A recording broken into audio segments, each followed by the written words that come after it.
Good evening, everybody. Now, I'm just a simple man, and my name is Noah Foster, and welcome to episode 30 of hashtag 205 Live Matters, where we review, discuss, assess, and talk all things cruiserweights, then, now, and forever, and of course, review the 205 Live brand. Thank you for everybody who has continued joining us on this journey as this marks episode 30. I hope you all appreciate what you've seen. I appreciate y'all's feedback, whether you hate or appreciate. Your opinions matter. With that, let's get into tonight's show. Of course, allow me to introduce you to my co-host and my partner in 205 Live Matters. He's a family man. He has a passionate heart, a strong mind for the wrestling business, like others. He is simple, like me to an extent, really. He's, of course, my good friend here, the Holiday, also participating in the Aftermatch Wrestling League. Good luck, sir. Chris Mace. Chris, how are you, and how excited are you for Summerslam weekend? No, it's going to be a long weekend for me while y'all are playing in Toronto. I mean, going to watch the shows in Toronto is what I meant to say. I meant to say that. While y'all in Toronto, I'm going to be keeping up with all the prediction stuff for NXT TakeOver 2, SummerSlam, and, of course, the G1. So can't spoil anything for you on the G1 until then. So I have to wait for you to come back to get the results.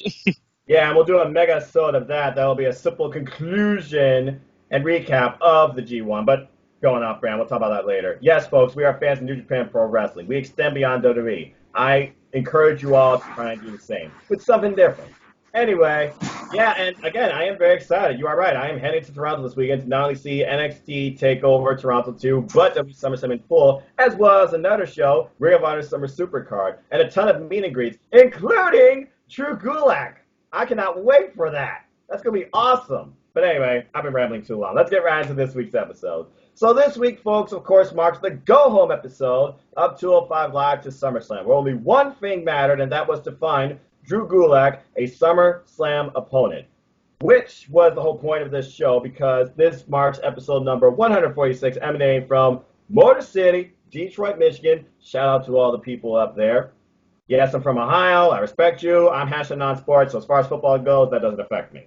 Anyway, episode 146, emanating from Detroit, Michigan. We kick it off with a recap of what happened last week, personally from the mouth of Drake Maverick, the 205 Live GM, who is strictly saying he's going to focus now on his GM duties. And I commend and respect him for that. He said, personally, he feels vindicated after last week, but he's dedicated only to do his GM role, so hopefully that's the last time you see me in a ring. Personally, Rockstar Spud, you did enough. Thank you, Drake Maverick. Focus on your duties.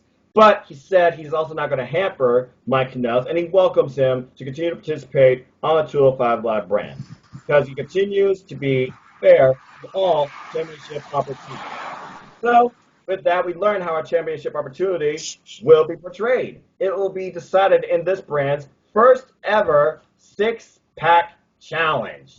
Now, when it comes to 205 Live, when it comes to the main event, especially multi-person main event, you know you're in for some fast, furious action that's going to get the crowd up. And we had the following six people involved in this match: Arya Daivari, Tony Nese, Tony Lorcan, Kalisto, the gentleman Jack Gallagher, and Akira Tozawa. A very interesting lineup, and we'll talk more about that match before we go into it, too. But first, let's go ahead and get right into it, because this was literally all that was talked about, the opening. Chris, I did not think they were going to go in this quick on this singles match. We literally got out the gate Lince Dorado versus Humberto Carrillo. So, let me just ask you 2-1. What was your thoughts on Drake Maverick's opening stance and this opening match?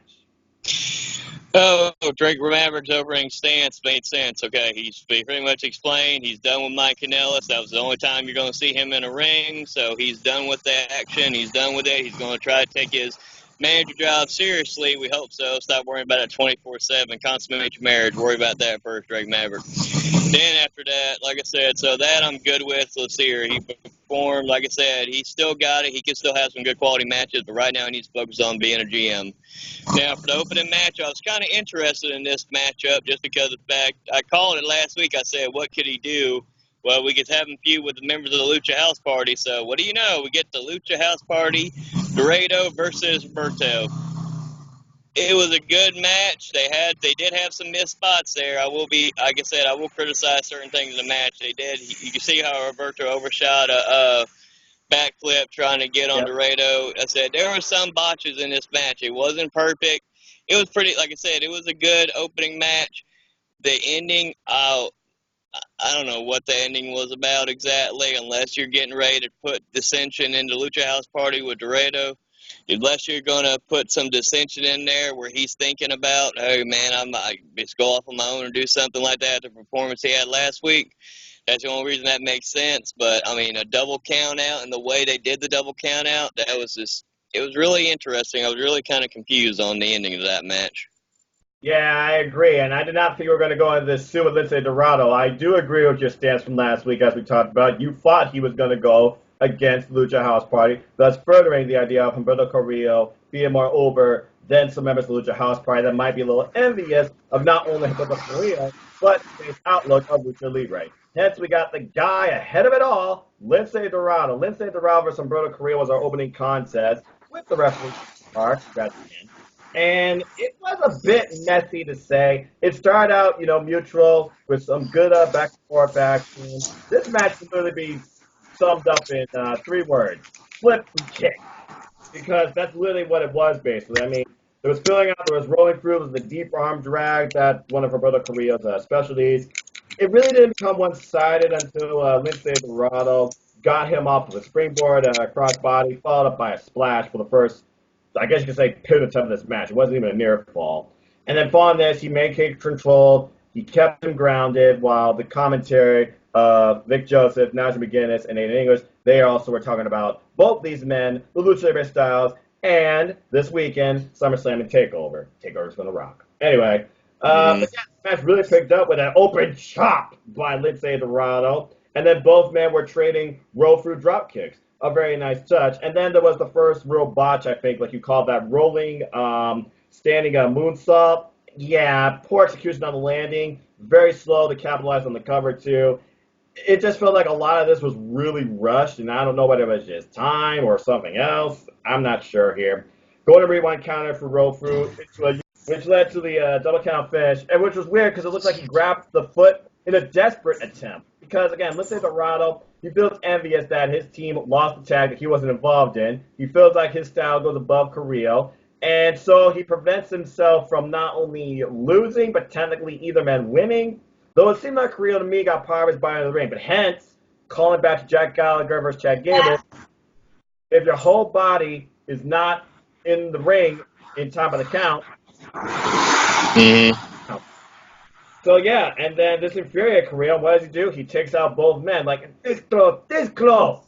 So I got to imagine this is leading to one of two things. It's going to lead to, like you said, Carrillo feuding with Lucha House Party, or dissension within the Lucha House Party, which, of course, kind of is supported by our follow-up angle. I forgot the niece thing. Yeah, so this was a weird match. So following this, we learned about, of course, they're having up the main event, the six-pack challenge. And first, we hear from all the participants, starting with the former Cruiserweight champion, Tony. He said, Extreme Rules, I get it. I lost. But I truly believe I had that one.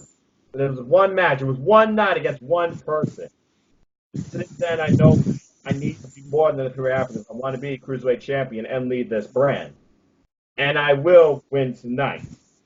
Because if I don't, I'm not sure where I stand in this division. A very curious promo by Tony Nese when you think about this division only has one title. Does the title define you? Does the title define you belong at 205 Live? Is the fact you already won the title and lost? The testing stance by Tony Nese. One of the originals, I might add, too. But then, following this, you saw the interview like I did, supporting your stance, maybe a dissension, a heel turn, a breakup. What was your thoughts on the Arya Daivari?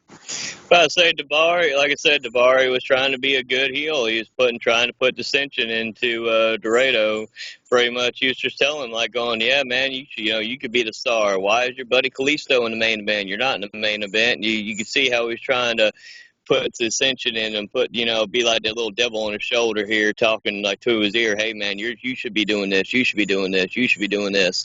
And like I said, just at this point right now, he's like, no, I'm not really, we're Lucha House Party, man, we're not doing all that. So We'll have to wait and see, but I see it somewhere. It could be planting the seeds here, foreshadowing them having some dissension and an eventual breakup. Like I said before, until they had that tag match a couple weeks ago, I had been saying they should go back into singles action. They could either stay at a unit and just have more single matches, or they should have had some kind of eventual split.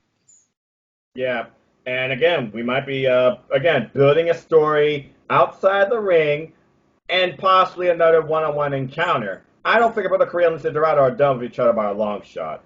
And No, yeah, they're not. interesting promo. Ariya Daivari stirring the pot, basically saying you could be the breakout star if you drop the dead weight. And he even references the Shield, because what happened when Seth turned on his brothers, Roman Reigns and Dean Ambrose?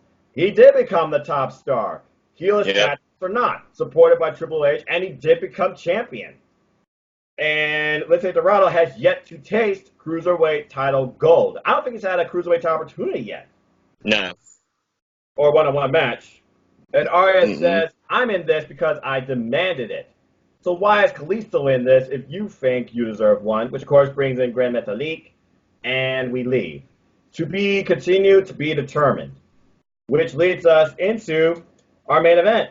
And everybody gets basically a say about what they are going to do in this match and why they feel they are worthy. Kalisto basically saying, I've been champ before. I know what it means. So I know once I win tonight, I'm going to throw the biggest Lucha House party, pun intended, and I'm going to beat Drew Gulak. Lucha, Lucha, Lucha. He's no stranger to Drew Gulak, I get that, but he wants to pick to win. Tony Nese, he says, supporting his detail, like I said, tonight I regain my destiny. I mean, it is my birthday. Happy birthday, by the way, Tony Nese. And Jack Gallagher, he says, I've had wins, I've had losses, but I've come prepared. It has been over 3 years since I've had a Cruiserweight title opportunity. Tonight, I get another one. Ariya Daivari, he pretty much set his stance with that backstage segment with Lindsay Dorado, and basically just comes out to the ring. I like his theme, by the way. Only Lorcan, though, I love how he represents 205 Live wearing the purple and the orange. Mad respect. That feels real good. Physically and mentally. Two key things Drew Gulak is about. And if he wants to fight, well, that's the fight he likes. And then we go right into the match. So, before we talk about this match, we now know all 6 participants. Chris, I want to get your initial thoughts. Who did you see winning, and who did you want to win? Oh, Lord. I wanted the gentleman to win. I thought Nese was going to win, but I wanted the gentleman to, so I was really kind of surprised Lorcan won, to be honest. I mean, he has momentum, but I was actually surprised how, blah, blah, blah, blah, blah, puppy monkey baby, never phrase that. I was surprised that Lorcan won, so that is a surprise. I had picked in my head either the gentleman was going. I wanted gentleman to win, but I figured Nese was going to win. That would set up the final match between him and Gulak, but oh, well, we don't get our 30-minute Iron Man match. I keep proposing for them too, but oh, well, maybe one day down the road. We'll see. If there's one thing we know about 205 Live, they don't overuse or overkill a gimmick. They always reinvent how you end a storyline in a main event type feud. I feel like your Iron Man match is still to come. It's just got to be on the right setup and the right two. Simple as that. Yeah, this match, though, went all over the place. And as far as, because it was shared, of course, on hashtag 205 Matters Facebook group, I personally thought that only Lorcan should have won this because he and Drew Gulak have incredible history going a long way, and it would be a first. Plus, it's the match out of these 6 I wanted to see alive. Now, I will say this. I was very curious why Chad Gable wasn't put in this after what was probably one of the best top 5 matches in 205 Live history with Jack Gallagher, winning off that. Because, again, Drake Maverick's about what have you done for me lately? Not to just own anything all 6 of these men have done for the 205 Live brand in the past few weeks, with only Lorcan and Ariya Daivari beating the living daylights out of each other in the Anything Goes match. Tony Nese, former Cruiserweight champion, Akira Tozawa finally gaining some momentum. So it was just curious to me why you didn't have Chad Gable, for example, in this. And I see now what you're doing with Humberto Carrillo, so I'm okay with that. But yeah, my pick to win this was only Lorcan, and I called it. I was right. This match was nuts, though. I mean, it started off as you would expect. You have 6 men in the ring. You expect chaos. I was like, screw you all. You all go at each other. And everyone's looking at him like, really? Who comes out there and be like, oh, I'm fine. Akira Tozawa freaking suicide dives at him, Then they bring him in the ring. I think it's safe to say Ari is the least liked person on the 205 brand because he gets involved in a five-way chop battle, I guess you could call it, receiving chops by all. And then Akira Tozawa finishing it off with one of my personal signature favorites, Big Out Jab. Freaking love that. Arya, though, goes for a splash after gaining some momentum and crashes in the middle of the ring. Pretty much everyone saw that coming. Jack's like, this guy really fought that, and just throws him out of the ring. Then all hell breaks loose, and then we get 2 and 2 and 2 with Akira Tozawa and Tony Nese, Jack Gallagher and Arya Daivari, Oney Lorcan and Kalisto, basically being the daylights out of each other. And everybody kept on trading who owned the ring and who, at this point, could control the match and want to win. Freaking Kalisto just eats a freaking kick, going for a suicide dive, and then Nese comes in with a monkey backhand. That was brilliant. Drops Kalisto on Akira Tozawa, showcasing his strength, hashtag premier athlete. And then Oni and Nese control the ring. They have an exchange. Oni goes over the top rope. Then Nese with a Fosbury flop. Then William III comes out, and we get the Poppins bomb, I like to call it. I did not think you were going to pull out the umbrella, and I think the umbrella in the audience somewhere. Pip Pip Cheerio, the Chimney Chim Cheerio, I don't know what Nigel McGillis was saying. Oh my gosh. What happened here? Yeah, Kalisto, he gets caught, elevated by all 5 men. This was a nasty spot. As he got thrown literally almost over the table, but I think his leg got like hinged on part of the table. That could have been devastating to his legs. Could have caused like a torn ACL or something, I thought, or extended strained muscle. But anyway, go back in the ring. We got the long-standing feud of Arya Daivari and Oney Lorcan freaking wearing into each other, where Oney Lorcan gets control of the uppercut, running block was a combination, then Oney and Jack come in play. We get the most crazy submission setup I've seen, like 3 or 4 of them. He ties up his legs, and Akira comes in with the octopus on Jack, then Nese comes in with a last chancery type submission on freaking Jack Gallagher, only for Daivari to break it all up, gain crowd heat. Kalisto crossbody, then we get some fury with a basement Rana. Kalisto controls the ring. Nese with the upper round kick, sunset driver, not enough. Power bombs Akira on Oni, great ring awareness, great show of strength. Jack Gallagher blasting Tony Nese's back with like 10 freaking shots. I don't know how effective they were, but that forearm certainly was effective until he got hit with a rebound headbutt, and I thought the gentleman won here, much to your May. Then following that, Nese gets stuck on the top rope and just cannot get off that freaking turnbuckle. Gets attacked by everybody and eventually ends up in the Tree of Woe. Following that, somehow Jack and Kalisto, they're up there jogging for position, only for Nese to literally somehow find the strength to raise his body up and pull off a superplex off both those 2 men while still kind of hung up, which leads for Akira somehow to pull off a type of poetry in motion, step up, side strike into Tony Nese, and then Arya Daivari with a splash out of nowhere. And then Akira, he asks Oni to bring it because, again, that wasn't enough. We got back to the blood feud of Arya Daivari and Oney Lorcan, just wearing each other away. Chops, chops, chops, until he turns them inside out with a hammerlock lariat. Any one of these 6 men could took this match at this point. But then you get your finisher of finishers with everybody pulling everything out. Salido does so. Bomb, a headbutt, suplex, running knees, only for Nese to get the half-and-half suplex by Oney Lorcan for the win. Damn! And he was gripping the wrist again, too, while he still has his right arm bandaged up. What an insane, like, 10 times fast-forward type match here. I mean, some would probably call it a spot fest. I just call it a competitive bout. I mean, what you expect with 6 men where the first pinfall submission leads to a Cruiserweight Championship opportunity at the biggest party of the summer. I'm very happy, though, Oney Lorcan versus Drew Gulak, I'm going to see live is going to happen. That was a hell of a match, and then Drew Gulak comes out, looking at Oney Lorcan as only Drew Gulak can, with full-on seriousness. And you go, this for me? You're going to have to kill me to try and do it. These 2 men just might do it. What a freaking match. And that was it for the show. Again, it felt like a much shorter show. Like, Summerslam now is like an autopilot, like really moving in a fast lane. No pun intended. Yeah. All right.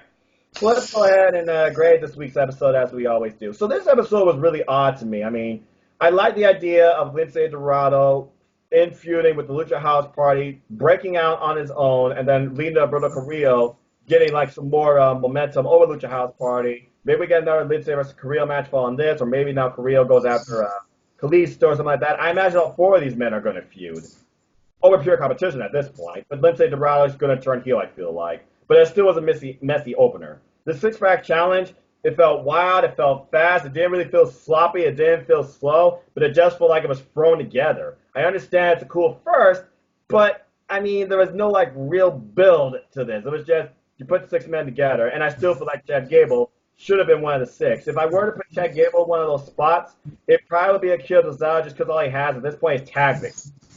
Thinking about this, but thinking about the match we're going to see live, and thinking about the episode and the time, 0.5 out of 5. Chris, what about you? How would you grade this week's episode? I'm going to agree with you, actually, this time. Normally, I either give it a little bit higher or you give it a little bit higher. But this time, I agree with you. I'm going to go 3.5 with this episode.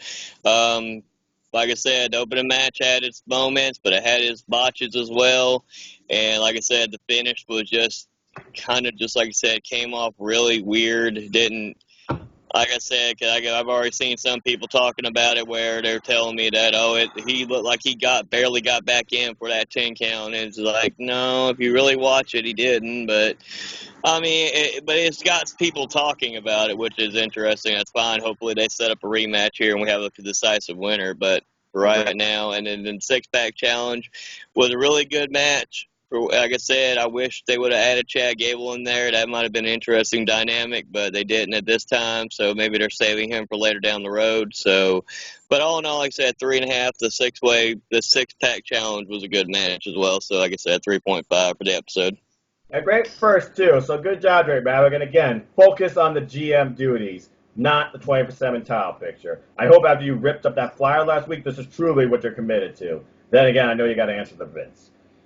All right, so on that, let's go ahead and talk about some simple stances. So, first off, let's go ahead and talk furthermore about this match. This is the only forum where this Cruiserweight title match can really be discussed, appreciated, and examined. Only Lorcan versus Drew Gulak. Let me talk to you. So Only Lorcan and Drew Gulak, they do know each other mentally and physically, have incredible history. I've seen these two wrestle under his own name, Biff Busick, apologies if I screwed that up, and even older than that, Francis O'Rourke. If you want to know what these two men are capable of, they can go at least around average 15 minutes. I expect you all to go check out National Pro Wrestling Day 2013, Francis O'Rourke versus Drew Gulak, or Beyond Wrestling, Drew Gulak versus Biff Busick. Damn.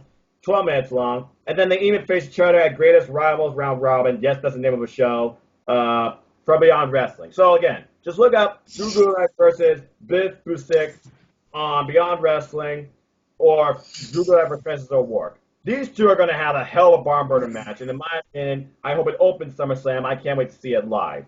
Now, and don't worry, I'll hashtag Two Fly Match Facebook group. I'll post a couple of those matches in there too, so you can check them out. Anyway, as far as my idea next week for this match, I love Drew Gulak. I think I wanted Drew Gulak versus Daniel Bryan.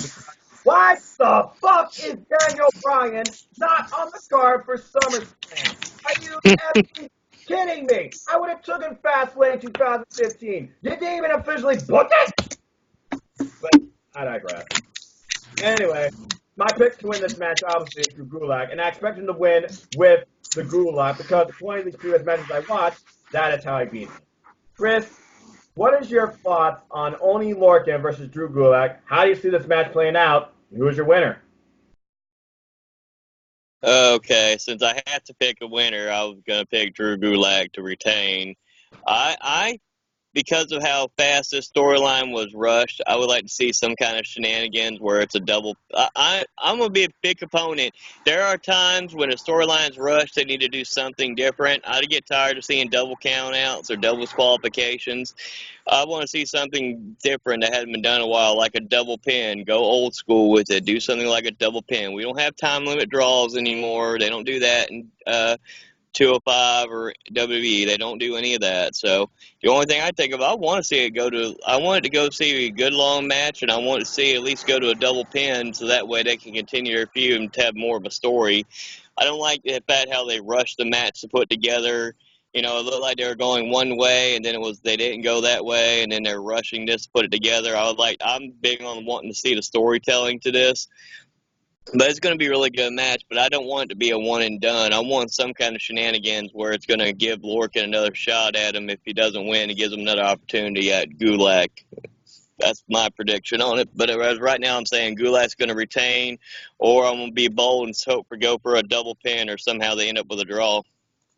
Well, considering how well these two men have known each other and faced each other, I can definitely see one of those two possibilities happening. But in the end, on these counters I've seen, he has beaten Oli Lorcan via the Gulak. Now, I know he focuses more on that Chaos Crash pinfall type scenario. We know how versatile and aggressive and dangerous Drew Gulak is. But again, Oli Lorcan, he adapts to any fighting style, and these two have made sure on multiple occasions. I'm very looking forward to this match.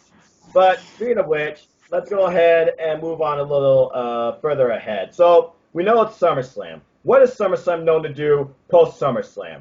Change up things slightly. So, yeah. I propose this stance to you before I let you have the floor on a couple of your own.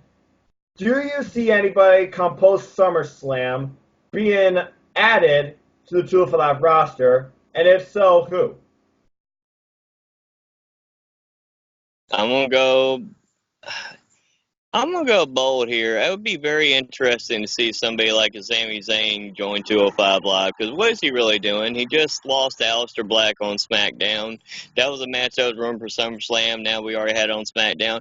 What is Sami Zayn really doing right now? Let's do something different with him. Let's put him on 205 Live. Everybody's talking about there's no credible names on 205 Live. Well, I think Sami Zayn's a credible enough name, and he's got that entertainment value about him that you can put it there, and he can perform to a high level. Put Sami Zayn on there. Like I said, I'm going to keep wishing for Rey Mysterio to do that storyline to finish out his career where it all began back years ago in the Cruiserweight division, and go and finish out his story in 205 Live. I don't think they're listening to me very well. WWE, start listening to my ideas. They're not listening to me on that. But I would say Rey Mysterio as well. But like I said, what are we really doing with Rey Mysterio? They dropped the ball with Samoa Joe feud. When he got injured, he's come back. He's feuding with Andrade Cien. The rumor I keep hearing is that they're going to end up having some kind of stipulation match where it's mask versus what. But what is Andrade putting on his career on the line? Mask versus career? That's going to be something like that. Should be safe for a big event like 205 Live, where you could do a mask versus title match. What I proposed a while back on a past episode of 205 Live Matter. So Those are just some of my ideas. Like I said, if they do end up moving Daniel Bryan, like I said, do it. If you're going to do it only for the reasons of trying to get star power and drawing because you're getting ready to go on Fox and you're getting ready to have all these different TV deals where possibly 205 Live is going to be on a major cable network or whatnot, then I don't agree with it. But if you're doing it solely so you can help build and elevate that brand and put some people over as he's getting down to the twilight of his career, then I agree with it. So maybe that possibility of Daniel Bryan being on there.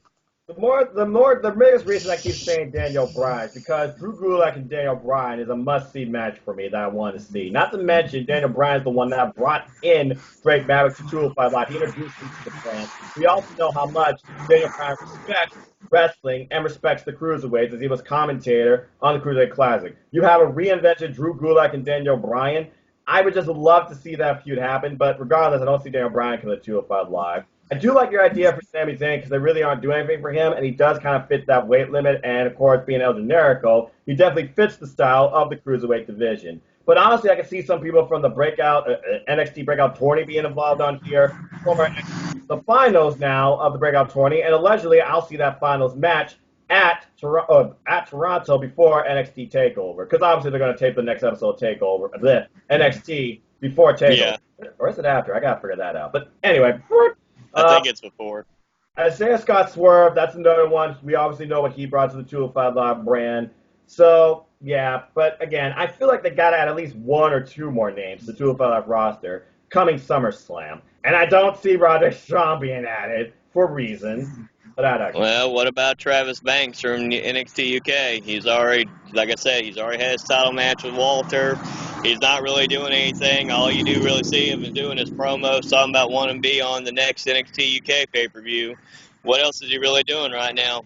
Like I I'm said, not you have sure. him, you have Ligero, you have the possibility of Devlin. If you're not going to put a secondary title in NXT UK, which you already should have done that, and you're going to not have him playing the feud with Walter anytime soon, bring Devlin to 205 Live. He can make a big impact on there as well. As talented as he is, he can make a big impact on 205 Live. Well, this goes back to your NoDQ Great Debate. Segue. The two key words I take away from both you and Virtue, go follow them, folks, NoDQ.com, Virtue, is this. Stories and stars. Mm-hmm. Stories and stars. Stories and stars. What sells wrestling? What promotes sports entertainment? What gets a casual? What gets a hardcore? The way I see it is this. You find a nice balance for both. If they could pull off some sort of execution angle like they did with John Cena and Kevin Owens that launched Kevin Owens in the stratosphere and brought awareness to NXT more than the takeover they have first alone. And that's why I feel like Daniel Bryan and Gulak is the thing that can bring awareness to 205 Live and Cruiserweight Wrestling Cruiserweight Division. Again, I know you can't necessarily merge the Cruiserweight Division on SmackDown Live. There isn't enough time. But with the way you're using SmackDown Live, you might as well have the time for at least my simple thoughts on the great NoDQ debate y'all had on 205 Live. Because again, whether people hate or appreciate, it will always matter to me. But I agree. You need star power. You need to build like a Worlds Collide type angle that brings 205 Live into the main roster like it once was, with a credible champion and wrestler. But yeah, I like your ideas of NXT UK, and you're right. Travis Banks, that's an interesting one. Also, Noam Dar, we don't know where he stands still, if he's going to work with 205 more or not. I would actually wouldn't mind seeing Noam Dar come back and then finish match come back like, let's discuss Williams for that matter, because those two have past history as well. Kenny Williams probably fit on 205 Live. Just saying. Bottom line is this. 205 Live, you need to build your roster a little more. I hope you have at least one or two more names come post SummerSlam. But I don't see Oney Lorcan versus Drew Gulak being a one-off based on how much history these two have and how excited I am for this match personally. All right. So let's go ahead and break into your mind. What do you want to talk about tonight on Simple Stances? Well, let's see here. Like I said, Virtue actually surprised me. I'm going to actually mention his name, Virtue. But like I said, he had me thinking long and hard after our great debate and we talk about storytelling. Yep. And everything other day. We talk about the big stars. We just got into that.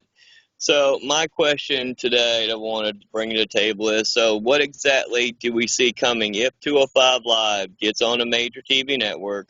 What could we see coming? Could we see it where it's going to have more interaction? If they have their own show on 205 Live, just like it is now on network, if they have it on a major TV network and go up against AEW and they do the NXT and then the 205 Live, are we going to see where you see a lot more inter-promotion? Like you're going to see a lot more. Are we going to end up seeing the same old 205 Live that we love and enjoy every week?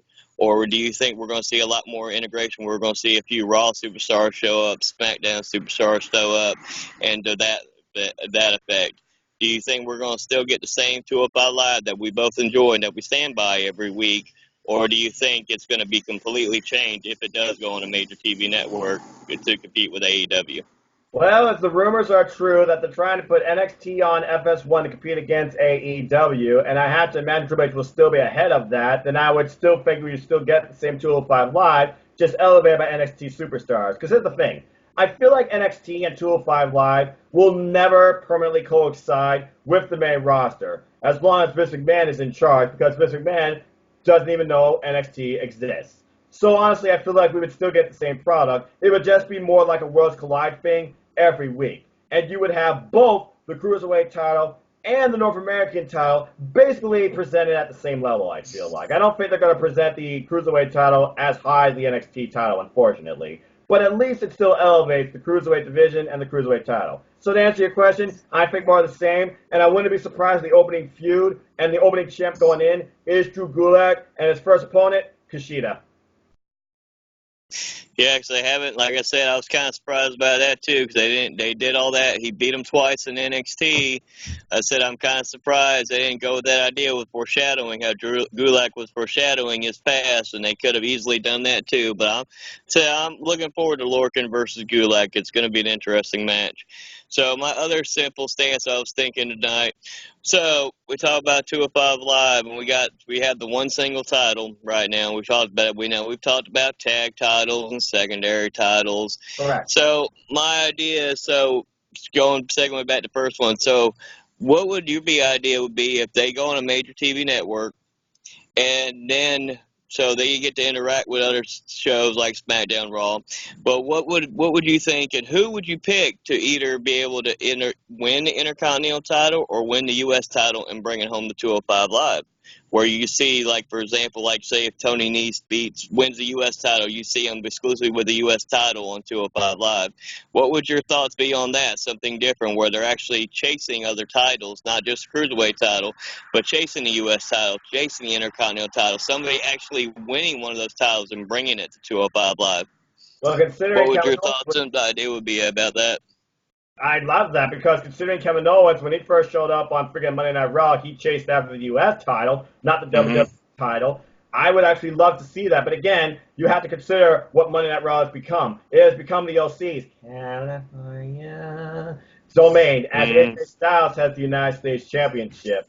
And the IC title is held by Shinsuke Nakamura, who doesn't have an adversary, but recently lost a match to Mustafa Ali. Yes, I call him Mustafa. So if I were to do some sort of chase for the mid-card title by the Cruiserweights, the first one off the top of my head, I would love to see Akira Tozawa versus Shinsuke Nakamura for the Intercontinental title. And then he brings that title to 205 Live. And then you got the idea of, crap, they have this title. We have competition. We need to find a guy to bring this title back. Back in the old days, where Raw and SmackDown Live were unbalanced title pictures.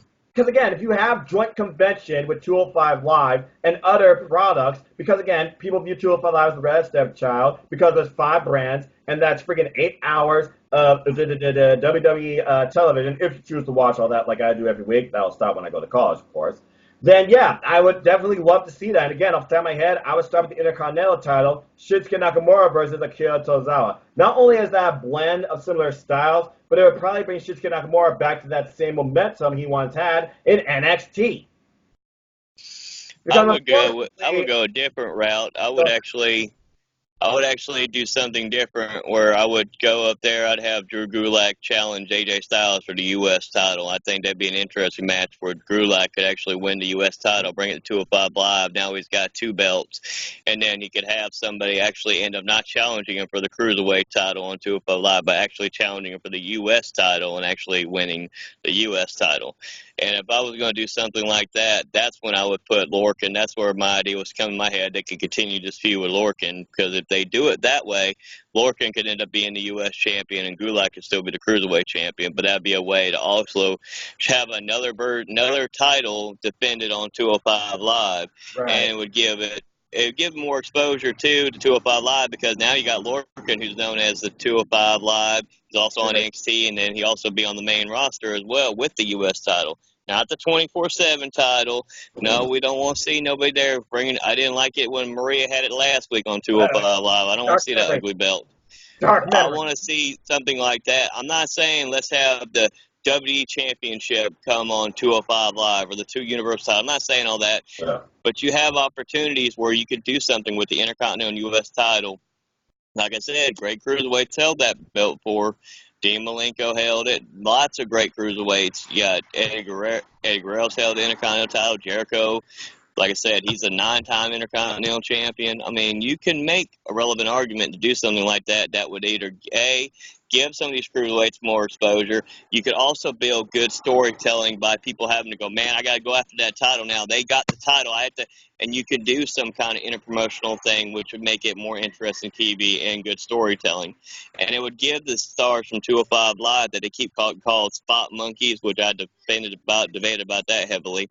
And then that would give them matchups with other people on the main roster that could give them different stories to tell inside the ring, because I believe storytelling is great when it's inside the ring. So, yeah, and like I said, you know as well as I do, the Universal, fuck that. The United States title and the Intercontinental titles are supposed to be the workhorse titles. They have been just degraded to just, oh, look at my big shiny piece of gold. It's like, okay, do they even matter? Does they even elevate a superstar? You talk about there's no stars, pretty much. How about you try and build a new star? You remember when CM Punk actually won that breakout Royal Rumble or whatever from ECW, went on to WrestleMania to freaking compete for Money in the Bank, won Money in the Bank, and became one of the top stars in WWE history, still mentioned by name today. You're telling me you can't do that with a Cruiserweight? Forget Cruiserweight to the Money in the Bank ladder match. Forget Cruiserweight to the mid-card title on the main roster and have them bring it back on 205 Live, representing themselves. I'm the champ. Y'all want to challenge me for this? Go for it. Because 205 Live works harder than the main roster does. Because the main roster, like Aaron says, is just business. They don't care about quality.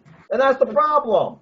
I remember when the United States title and the Intercontinental title were sought-after titles that were just as big, if not bigger, than the top titles in WWE. Back big piece of gold in the WWE title. Now the Universal title is red fake leather as Brock brings the fake build every week. And the WWE title is nothing but pancakes without syrup. So why don't you do something with your United States Intercontinental title and elevate the Cruiserweights all at the same time?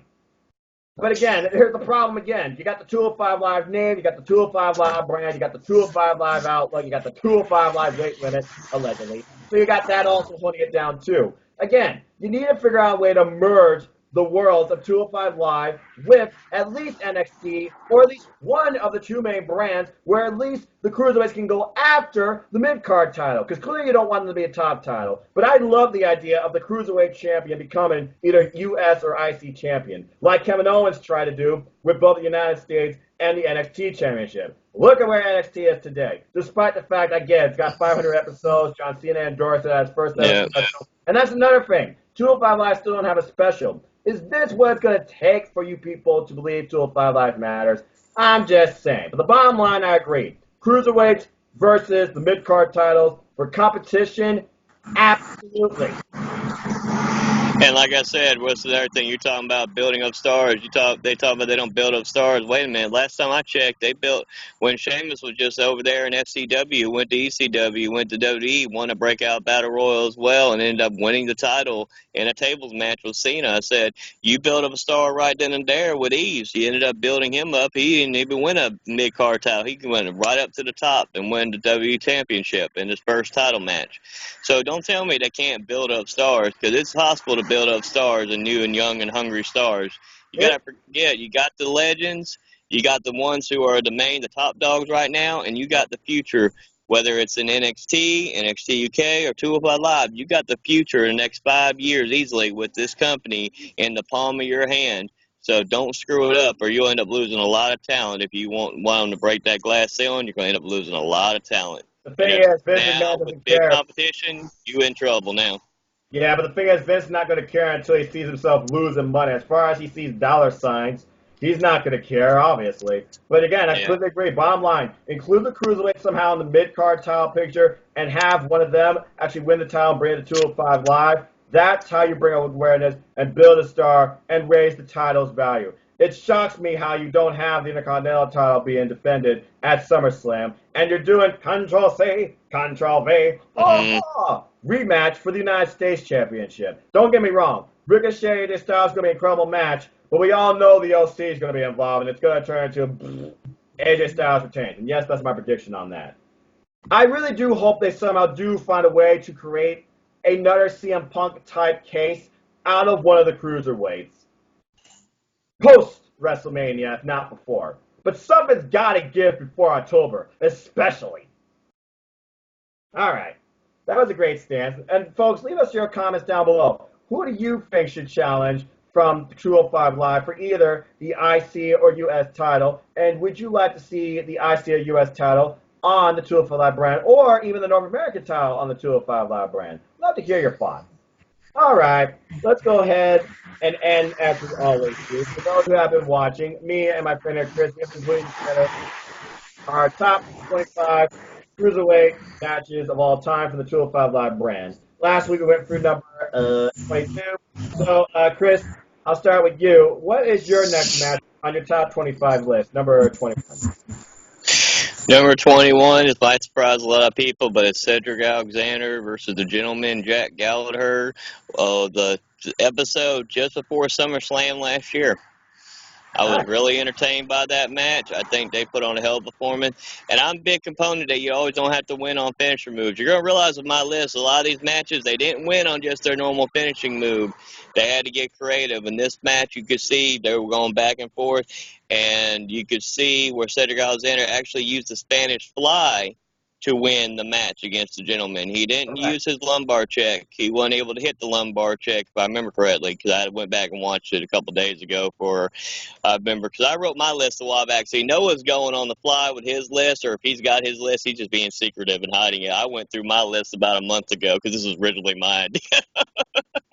I mean, as soon as you proposed the idea, I literally thought about, okay, what matches have I seen? Because again, folks, I've seen the brand. Yeah. And this is the first time I've ever put together like a top list of blah, blah, blah, anything. So like I said, some people go, I remember this, I remember that. I literally fought back to episode 1, but anyway, continue. So, like I said, and the trick with this list is these are all matches just on 205 Live. That we're not including matches that are from the pay-per-views. We're not including matches from the inaugural tournament they had. We're just including matches that are exclusive for 205 Live from episode 1 till right now. So, and like I said, this is what makes the match. And like I said, there's been 1 or 2 matches that come up that have actually made me change my list around as we keep going forward. So. But like I said, I mean, it hasn't stayed the same because, like I said, as we're going through this to get down to episode 50 of 205 Live Matters, we'll reveal our number ones. I will say, unless something majorly happens, my number one's not going to change, that's for sure. So, but that was my 21. I thought it was good storytelling and also helped build up to the match they had last year, which, if I remember correctly, SummerSlam last year, it was Gulak challenging Cedric Alexander. You would be correct. All right? Yes, you would be correct. I and also, actually, after that, the aftermatch is what I like, too, because you had the Brian Kendrick come out there, then you had Drew Gulak come out there, put the Gulak on Cedric Alexander to make him pass out. So there was also building up with what was going on at that time to the future at SummerSlam last year. So all in all, I thought it was a really good match. Like I said, it's not a typical long match like most people like on 205 Live, but it was a good match for what it was. That's why it's on my list, because I couldn't just leave without it being on my list. So, let me just, like I said, I've watched this episode 1, so a lot of my lore I have is chronological, and I agree with you on the fact that my top 10 is going to change. But I look back at the episode where I started this list, I'm like, I know there's going to be better matches than what I have now. I'm going to stick to my list that I made. I kid you not, sir, I have not changed a thing. I just haven't shared anything. But anyway, moving on from there, as I've been looking at my list chronologically to the first part, I look at the evolution of 205 Live, and this was a bit of a thinking process for me when I thought about, okay, this new up-and-comer in 205 Live, he made a splash, no pun intended, and he came to collect. But then again, I think about the reincarnation of 205 Live under Triple H's creative direction, and that's why I went with this match from episode, I don't remember what number episode, but I believe it was, let me just say this, it was a toss-up for me. It was a toss-up between Leo Rush for Cedric Alexander from episode 100 or from Drake Maverick's debut episode, January 3rd, 2018. This is what I decided to pick because, again, it showed the tenacity of the Cruiserweight. It showed what they truly were capable of, and it showed the heart and how much they wanted this title. My 21 is Cedric Alexander versus Grand Metalik, the start of the 16-man single elimination tournament for the Cruiserweight title that was to be defended and officially given to somebody at WrestleMania 34. And this was a great opening action. Now, I almost put down Travis Banks versus TJP that took place that same night, but TJP kind of had like a sour taste for my favorite, sorry, Cindy, during that time, especially with the roll-up type victory. Because I get it. You're dirty heel. You kind of trying to prove a point. I don't need Gavin, though. I don't even know if I did that right. Sorry, viewers. But bottom line, I look for matches for competitiveness and strong finishes, not like a roll-up with the tides to advance, especially for somebody like Tyler State. Again, Grand Metalik, special styles. You have this Universal style of Cedric Alexander. You have the Lucha Libre style of Grand Metalik, who we haven't really seen a lot of lately since that tag match. And it was a strong first showing for him, as I thought. It kind of reminded me of his performance in the Cruiserweight Classic. Anyway, my number 21 was January 30th, 2018, Metalik and Drake Maverick, of course, his debut night at 205 Live GM. So let us know which match you care about more, and please let me know if you know any more matches Oli Lorcan and Drew Gulak in a different era have been through, and check out the matches I recommended for you too. Link will be in the description below. This is on my simple YouTube channel. But And one more thing on my list, though, too. If my thing is, I'm trying to make it where it's 25 completely different matches between me and Noah. So if he picks a match on his that I already have on mine, I don't want to repeat about the same match. So I try to come up with something different because I think I'm trying to be diverse here. So yeah. he has 25 different matches, and I have 25 different matches, except for one match. My number one, I'm not changing regardless. If you picked it already or not, I'm not changing. But everything else, if you pick something I've already picked, I'm going to try to come up with something different because, like I said, I want it to be two diverse different lists. So that way, at the end of it, people can decide on what their opinions are of those matches are. It gives everybody a good debate about which matches they think is the best of 205 Live so far. Yeah, very strong point. And again, I feel like there's going to be at least one match in the top 10 especially that you and I are going to collide on because, trust me, I got some wild picks, but I think I got some common picks with you too of some of the greatest highlights of 205 Live, including one we've discussed very thoroughly. But with that, I think we are done here with this episode of the Go Home Summerslam episode of 205 Live Matters and the 30th celebration of 205 Live Matters. So with that, thank you, ladies and gentlemen, and for bringing this great NoDQ debate to the NoDQ Galaxy. And Chris, thank you for representing, of course, 205 Live, 205 Live Matters, and what you believe in general. I don't hate, I appreciate, my stance will always stand. Anything you want to plug, and where can people find you? Well, we got to make sure we have a couple announcements here this week because, like I said, 205 Live is going to be posted tonight as we record this Tuesday at 6:15. Normally, we don't record till Friday, but since he's going to be in Toronto, like I said, we went ahead and recorded early. I know it's Wednesday. Why am I saying it's Tuesday? Anyway, so you see how I got my days confused. At the story of my life when I'm off, like my days get confused. But also this week we have special stuff coming up. We have Aftermatch Wrestling with Stephen and Jerry being gone. It's going to be me and Colin hosting What's NXT for 1 week. So that's going to be something we're going to be recording here shortly. So stay tuned for that. And also, since they're going to be gone as well, the NXT party for Aftermatch Wrestling and NoDQ is also going to be recorded by Cindy G and good brother Chris. So stay tuned for that. So don't freak out, everybody. If Stephen and Jerry aren't there, they are the right episodes. We are substituting for 1 week only while they're gone. So I think we have this under control. I hope. So we have this under control. Like I said, like I just said, support Aftermatch Wrestling, support this man's channel right here, all the hard work and content he puts out as well. Support Cindy G, support good brother Chris. Like I said, AEW Nation is over 11,000 right now. It's going good on their Facebook page. I ain't going to say 12,000 because every time I always want to add 1,000 to them, but it's okay. And then support James and Owen. Better not call him James Owen because somebody's going to say, who's James Owen? And, you know. Me and Owen are going to be working next day or so for our predictions for the NXT TakeOver Toronto 2 and SummerSlam, so I got a busy couple days ahead of me. And like I said, on top of that, we got a lot of work to do. He's going to be relaxing. I'm going to be watching the G1 series to get to the conclusion of that. Never watched it before. Great experience. And when he gets his last video, and this is his last video for it, if he does do day 15 later on tonight, after he comes back, we'll have our special, the conclusion of everything. That's when I'll reveal our final predictions. But if he does post one for day 15, that'll be the last update I give for everybody on our prediction league's current scores until after he comes back, so we don't ruin anything. But it's very interesting right now that all plays out. And last but not least, support NoDQ.com. We've been supporting them for a long time, and like I said, they do a lot of great work, and like I said, a lot of us, actually, I'll say it right now, a lot of us wouldn't be even here doing this right now if it wasn't for people like Jeff Meacham, who started off Talk Wrestling. I want to do a special shout-out to him.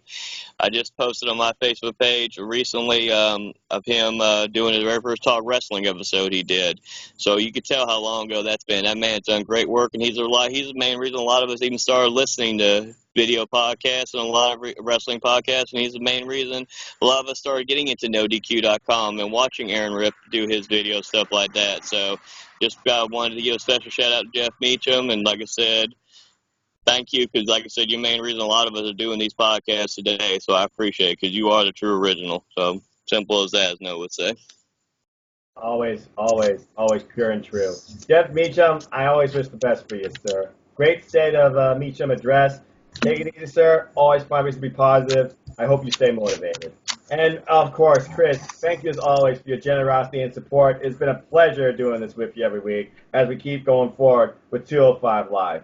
And ladies and gentlemen, I always, again, thank you for watching, appreciating, hating, whatever. Your opinions matter. Comment, like, share, subscribe, dislike.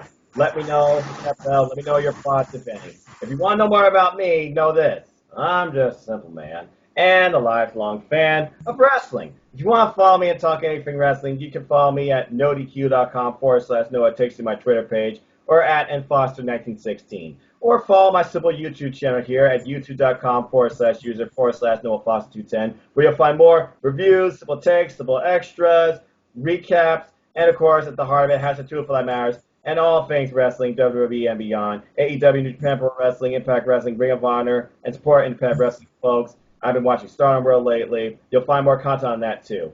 And as he said, yeah, we are still going for the G1. Expect a G1. Yeah, this one I'm not doing a simple take. I gotta watch the friggin' night. Expect a final G1 mega vid recap when I come back from Toronto. Speaking of which, following this, I'm going to be recording Ring of Honor Summer Supercard predictions. I'll be seeing that live, so stay tuned for that. And again, I am seeing. I'll see you all in Toronto if you're there. And just keep supporting NoDQ. They're the reason I'm in YouTube. Buy a shirt, nodq.com/shirt. Follow them on our social media platforms. Your opinions matter. Go comment on stuff on the official website. Especially everything. Polls, comms. It's there. It's wrestling. Find a friend. Make an enemy. Troll virtue if you dare. And as always, I like to close. Support your wrestling house. It's small. Let's keep growing this incredible wrestling community together. Simple as that. With that, I still have one more video to record tonight, and then I'll be up with Jerry and Stephen tomorrow morning to record Summerslam predictions. Stay tuned for that. And check out the NXT predictions on NoDQ already. Thank you for watching. Thank you for tuning in as always. I will see you all in Toronto or when I return. So until then, enjoy wrestling, enjoy life, find motivation, do what you love. Tomorrow's never guaranteed. Do the most, everything you already have, and what you need. And until the next video, I hope you all. All right, have a good night, y'all. And remember, as always, episode 31 and beyond, 205 Live matters. Always. Simple as that. Bye, everybody.